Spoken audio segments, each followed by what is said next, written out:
Hey, hi everybody. Welcome to our devotional today. It's a beautiful, chilly morning here. Good winter's morning. It's just beautiful. But thanks for joining me. Hope you have a fantastic day. We're in the book of Mark. We're in chapter 2, and I want to take you to verse 23. And it's an amazing story that teaches us so beautifully about a little bit about the mind of God and his love for people and his plan for mankind. We look here and we see Jesus once again at loggerheads with the scribes and the Pharisees. This time it's over the issue of the Sabbath. Jesus and his disciples had walked through the grain fields, as was the custom of those days, and they were getting grain from the side that had been left behind, and they were eating it. The scribes and the Pharisees came and says, "Is it lawful for you to be eating grain on the Sabbath day and reaping the grain?" And thus entered into another debate that Jesus had a beautiful answer for. He said this of the Sabbath day. He said, "Sabbath was made for man and not man for the Sabbath." You see, the scribes and the Pharisees thought that the Sabbath was made so that they could have more of the law, so they could beat more people up over the legalistic system. And man, they did a really good job at that. And Jesus came along and said, "Guys, you've got it all wrong. God gave you the Sabbath day because you need the Sabbath day. God knows you so well because he made you that he has said there needs to be a time, 1 day in 7, where you take time to just relax and to focus on him and to do something completely different. It's good for your soul." Now, if you ask people today why they're so exhausted, I'm going to tell you, I really believe that a lot of it is simply because they've ignored the principle of the Sabbath day. Now, I don't want to get hung up over which day you have to do the Sabbath on. That's what the scribes and the Pharisees would have done. But God is telling you that you as human beings need to take a break. But here's also what he would be saying to you today. He says, Sabbath was made for man, not just because man needs to rest, but because man needs to worship. It's beautiful in verse 28 where he says that Son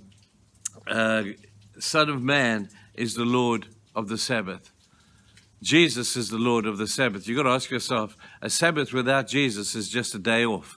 A Sabbath without worship is just a day off. And we ask ourselves the legitimate question to say, is Jesus the Lord of your Sabbath? You see, it's not just about having a rest. That's one thing, and that's really good to do. And in God's economy, less is very often more. God says that 6 days is better than 7. You know that? And you will achieve more in 6 days than you will in 7. If you just honor the Sabbath day, if you will just take time during the Sabbath day to spend time with friends or with family and to relax your mind and your body. But remember that Jesus is Lord of the Sabbath. That means that Jesus has to be the preeminent reason for you having a Sabbath. If it's just to rest, that's one thing. That's what the world does. They love doing that. But Jesus says he has to be Lord of the Sabbath day. So I want you to look at this today and ask yourself very seriously, what am I doing with my Sabbath? Am I having one at all? Because if I'm not, then it's only a matter of burnout is just around the corner for me. Exhaustion is just around the corner. Relationships are going to be in jeopardy possibly because you need to take time out to spend time. It's practical stuff. Jesus says the Sabbath was made for you, not you for the Sabbath. And so I want you to take this seriously. Think about it this weekend and take a Sabbath day. Remember, a Sabbath day without Jesus being the Lord of the Sabbath, that means a Sabbath day without worship is just a day off. You don't want to have a day off, do you? Maybe you do. But with Jesus, it becomes a Sabbath rest. Psalm 23 talks about the restoration of our souls. Our souls, people, I think need a lot of restoration. We're exhausted. We're burned out with the challenges of the week and of the world around us.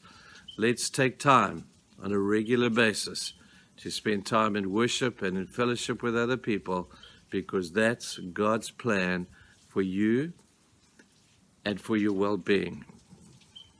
I hope you make use of it. Think about that. Bye, guys. We'll see you tomorrow. Bye.